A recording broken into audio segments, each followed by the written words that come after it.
ഇന്നലെ സ്മിനി ചേച്ചി ഒരു ഇതിൽ പറഞ്ഞിട്ടുണ്ട്, ധ്യാൻ ചേട്ടൻ പൈസ പോലും നോക്കാതെ ഒരു മൂവിക്ക് വിളിച്ചാ പോകുന്നു അഭിനയിക്കാൻ. ഞാൻ പൈസ പോലും നോക്കാതെ ഞാൻ പോകും. ഞാനോട്ടും പൈസ നോക്കാറില്ല. നല്ല സിനിമയാണെങ്കിൽ പോയി അഭിനയിക്കും. അങ്ങനെ ഒരു നോട്ടോ. തള്ളിക്കോ. നല്ല സിനിമയാണെങ്കിൽ പൈസ നോക്കാറില്ല. നല്ല സിനിമയാണെങ്കിൽ പൈസ നോക്കാറില്ല. പക്ഷെ ഈ ഡേറ്റ് എല്ലാ പടങ്ങളിലും പൈസ വാങ്ങിക്കാറുണ്ട്. ഈ ഇടയായിട്ട് കുറച്ച് വർഷങ്ങളായിട്ട് ആണല്ലേ. ഏത് സിനിമയിൽ ഏറ്റവും കൂടുതൽ പേയ്മെന്റ് കിട്ടിയെന്ന് പറയാൻ പറ്റും? പറയാലോ. എന്തൊക്കെ അറിയണം? കുഴപ്പമില്ല, ചുമ്മാ പറ്റെങ്കിൽ പറഞ്ഞാൽ മതി.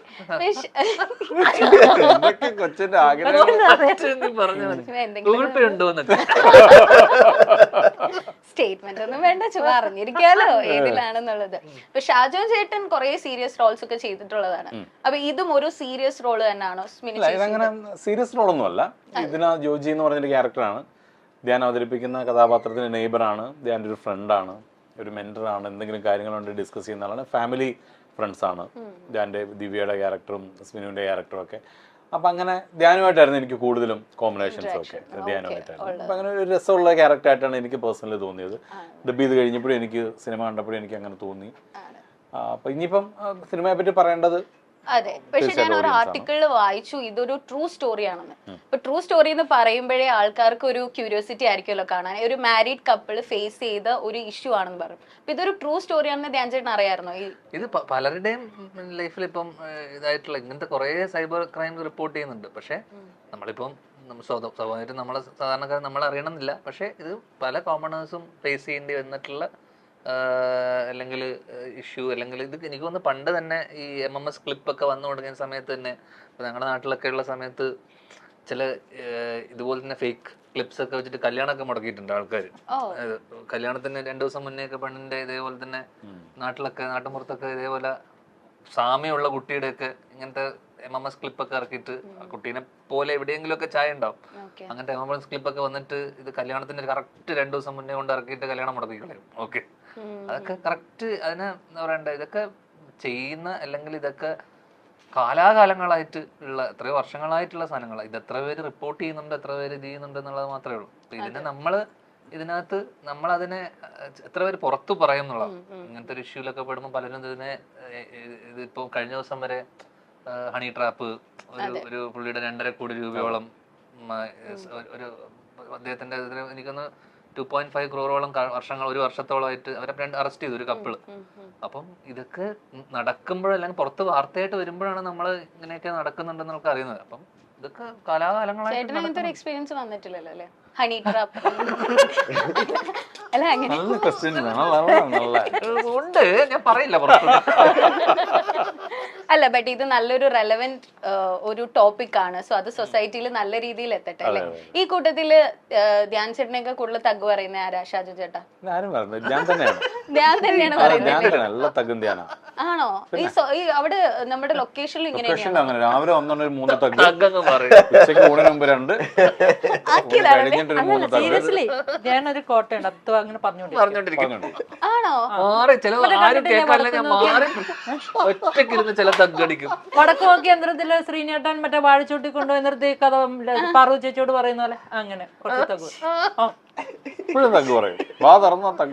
പക്ഷെ ധ്യാൻ ചേട്ടന്റെ തെഗാണെന്ന്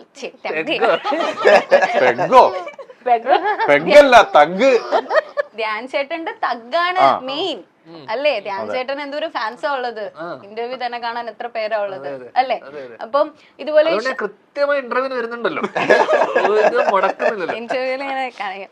ഇപ്പൊ കോമ്പോസ് കുറെ പേരുണ്ടല്ലോ. ധ്യാൻ ചേട്ടന്റെ കൂടെ ഒരുപാട് കോമ്പോസ് ഉണ്ട്, ഇന്റർവ്യൂ കോമ്പോസ് ഉണ്ട്. അതുപോലെ ഇപ്പൊ ഷാലും ധ്യാൻ ചേട്ടനായിട്ട് കുറെ മൂവീസ് ഇപ്പൊ ചെയ്തിട്ടുണ്ട് അല്ലേ? 2 മൂവീസ് ചെയ്തിട്ടുണ്ട്. അപ്പം ബേസിൽ ധ്യാൻ, മണിക്കുട്ടൻ. ബേസിൽ ധ്യാൻ എന്ന് പറഞ്ഞപ്പോ ബേസിലേട്ടൻ ഏറിപ്പോയത് അറിഞ്ഞായിരുന്നോ? ഈ കഴിഞ്ഞ ദിവസം വിളിച്ചോ? എന്നിട്ട് അല്ല, അവനത് വേണം. സംഭവം നടന്നു പോയ ആളാ, ഇവനെ മനസ്സിലായിട്ടില്ല. എനിക്കൊന്നും ഇവനെ അറിയേയില്ല പുള്ളിക്ക്. ടോവിനോട് കമന്റ് കണ്ടായിരുന്നു.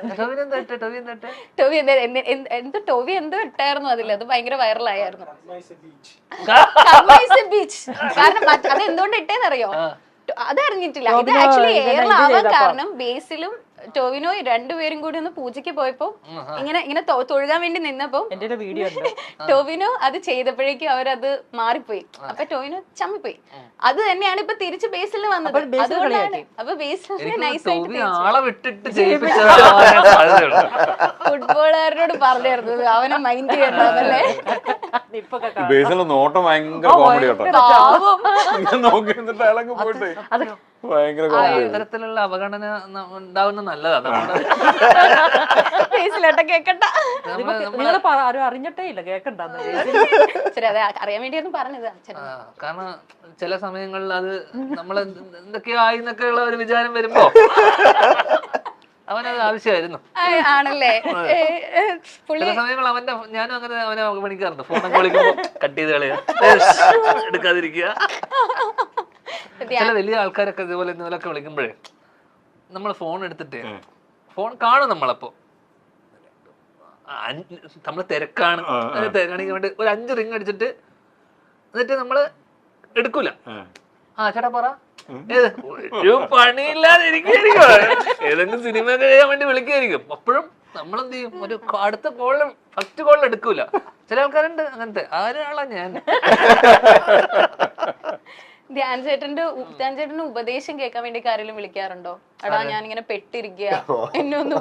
എന്താ ശാലു എന്താ ചിരിക്കുന്നത്?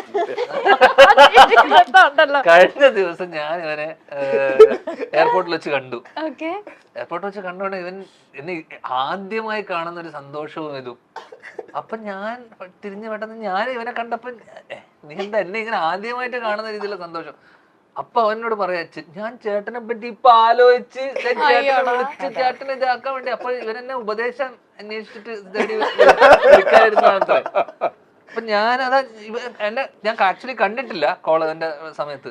പക്ഷെ ഇതുപോലെ ഉപദേശം തേടി വന്നു. എന്ത് ഉപദേശാന്നും കൂടെ ചോദിക്കട്ടോ. എന്താ ഉപദേശം? അല്ല ഷാജു, എന്താന്ന് അറിയണം ഞാൻ. ഇല്ല, ഉപദേശമൊന്നുമില്ല. ഇങ്ങനെ വിഷമിച്ചിരിക്കുമ്പോഴത്തേക്ക് ധ്യാൻ ചേട്ടനെ ഒന്ന് വിളിച്ചു കഴിഞ്ഞാല് എന്തെങ്കിലും കിട്ടുമെന്ന് വിചാരിക്കും. അറിയാറ് നമുക്കൂടെ ഇടയ്ക്ക് വിളിക്കാറ്. സിനിമ ഒരു വിഷമഘട്ടത്തിൽ വന്നപ്പോ ഞാൻ സമാധാനിപ്പിച്ചിട്ടില്ലേ? ഞാൻ ലേഡീസിലാണ് കൂടുതൽ. ഇവൻ വിളിച്ചപ്പോ എടുത്തില്ല. പക്ഷെ അങ്ങനെ ഒരാളുള്ളത് നല്ലതല്ല. നമുക്കൊരു പ്രശ്നം വന്ന തമാശക്കാണെങ്കിലും ഒരാളിങ്ങനെ വിളിച്ച് സമാധാനം പറയുമ്പോ ഒരു സന്തോഷമല്ലേ? അത് ഒരു കാലയളവ് മൊത്തം ചെയ്തിരുന്ന ആളാണ് ഞാൻ. എന്നൊക്കെ കോളേജിലൊക്കെ പഠിക്കുമ്പോ എന്ന് വെച്ച് കഴിഞ്ഞാൽ ഇപ്പം എനിക്ക് ആ സമയത്ത് പ്രണയം എന്തൊക്കെ ഉണ്ട്. ഈ പ്രണയബന്ധം ഉള്ളതുകൊണ്ട് സമയത്ത് തന്നെ ഇപ്പം ഞാൻ സ്നേഹിച്ചുകൊണ്ടിരുന്ന കുട്ടിയുടെ കൂട്ടുകാരികളൊക്കെ ഉണ്ടല്ലോ, അവർക്കൊക്കെ പല പല ഘട്ടങ്ങൾ വരുന്ന സമയത്ത് എന്നുവെച്ചാൽ അവരെന്തെങ്കിലും ബ്രേക്കപ്പോ അല്ലെങ്കിൽ പ്രശ്നങ്ങളോ എന്തെങ്കിലും ഇഷ്യൂ ഒക്കെ വരുന്ന സമയത്ത് ഞാൻ വെറുതെ സുഖമല്ലടി പറഞ്ഞിട്ട് മെസ്സേജ് അയക്കും. എന്ത് സുഖം? അറിഞ്ഞിട്ടാ വിളിക്കണേ, അറിഞ്ഞിട്ടാ മെസ്സേജ് അയക്കണേ. എന്ത് പറ്റി? ഇല്ല ഒന്നും പറയണ്ടടാ, ഞാൻ വിളിക്കാം വിളിച്ചിട്ട് അവരൊരു സമാധാനിപ്പിക്കുമ്പോഴില്ലേ നമുക്കൊരു ആശ്വാസ, നമുക്കൊരു സമാധാനം കിട്ടും. ചില രീതിയിൽ കണ്ടിട്ടുണ്ടോ? അങ്ങനെ ഒരു ആലോചിച്ചിട്ടില്ലേ? വെറുതെ ഒരാളെ മോട്ടിവേറ്റ് ചെയ്ത് വിടുക. ഇപ്പൊ ഞാൻ ചെയ്യാറില്ല. ഇപ്പൊ ഇതേപോലെ ആന്റിമാരൊക്കെ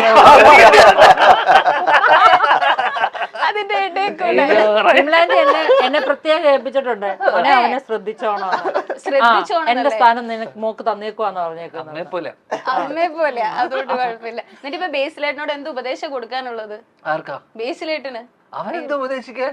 അവനല്ലെങ്കിൽ നാട്ടിൽ നിന്ന് കിട്ടുന്നുണ്ട്, അവിടെ കിട്ടിക്കൊണ്ടിരിക്കണെന്നല്ലേ. ഇന്റർവ്യൂ സ്റ്റാർ എന്നാണ് ഇപ്പോൾ എല്ലാവരും ധ്യാൻ ശ്രീനിവാസിനെ വിളിക്കുന്നത്. പടങ്ങളൊക്കെ ഒരു മിനിമം ആവറേജ് നിലയ്ക്കാണ് ഓടുന്നതെങ്കിലും ധ്യാൻ ശ്രീനിവാസന്റെ ഇന്റർവ്യൂസ് എല്ലാം എപ്പോഴും ഹിറ്റ് തന്നെയാണ്. എപ്പോൾ ഇന്റർവ്യൂ കൊടുത്താലും ഒരു വെടിക്കുള്ള മരുന്ന് അതിൽ തന്നെ ഉണ്ടാകും. ഇന്റർവ്യൂ തുടങ്ങുന്നത് മുതൽ അവസാനം വരെയും ചിരി പൊട്ടുകയും ചെയ്യും.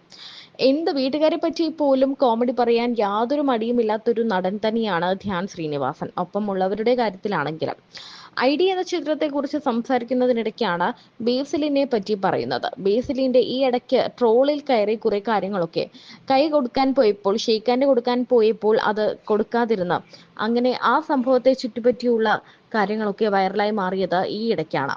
ബേസിൽ എയറിലായതിനെ പറ്റിയുള്ള കാര്യങ്ങളൊക്കെ പറയുമ്പോൾ ബേസിലിന് അത് വേണം എന്നാണ് ധ്യാൻ പറയുന്നത്. നമ്മൾ ചില സമയത്ത് എന്തൊക്കെയോ ആയെന്നൊക്കെ തോന്നുമ്പോൾ ഇങ്ങനെയുള്ള അവഗണനകളൊക്കെ നല്ലതാണ് എന്നാണ് ബേസിലിനെതിരെ ധ്യാൻ ശ്രീനിവാസൻ നൽകുന്ന ഒരു കൊട്ട്. ചിരിച്ചുകൊണ്ടാണ് ഇത് ധ്യാൻ പറയുന്നതെങ്കിലും അതിലെവിടെയോ ഒരു കാര്യമുണ്ടല്ലോ എന്നാണ് എല്ലാവരും ചോദിക്കുന്നത്.